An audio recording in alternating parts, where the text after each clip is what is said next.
Zamislite svet bez ratova, gdje ljudi žive u miru, ljubavi i harmoniji. Svet u kojem niko ne gubi život zbog pohlepe, moći ili materijalnih interesa. Taj svet nije utopija, on je mogućnost koja čeka da je zajedno ostvarimo. Ključ leži u kolektivnom duhovnom buđenju. Ratovi su odraz nesvesnosti čovečanstva, straha, ega i iluzije odvojenosti. Kada se probudimo iz tog sna, spoznajemo da je svaki rat zapravo rat protiv nas samih, jer svi smo povezani.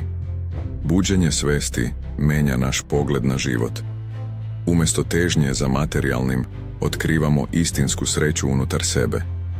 Kada shvatimo da na ovaj svet dolazimo i odlazimo golih ruku, pohlepa postaje besmislena, a prirodna radost i zadovoljstvo ispunjavaju naše biće. Probudi se i vidjet ćeš da sreća nije u novcu ili moći, već u jednostavnosti života, u ljubavi prema sebi, drugima i prirodi.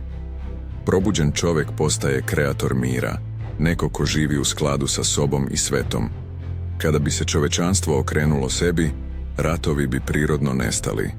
Ljudi bi se prepoznali kao ko-kreatori univerzuma, kroz arhetipove apostola i znakova zodijaka, svako sa svojom jedinstvenom ulogom u izgradnji sveta zasnovanog na ljubavi i pravdi.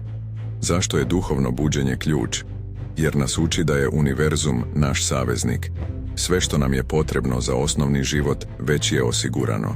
Što više prepoznajemo tu istinu, to se potreba za materijalnim smanjuje, ostavljajući prostora za rast unutrašnjeg mira i sreće. Ako želimo da zaustavimo ratove, moramo početi od sebe. Kolektivnim buđenjem svesti podižemo vibraciju planete, stvarajući rajski svet za sve nas. Probudite se i postanite deo ovog pokreta.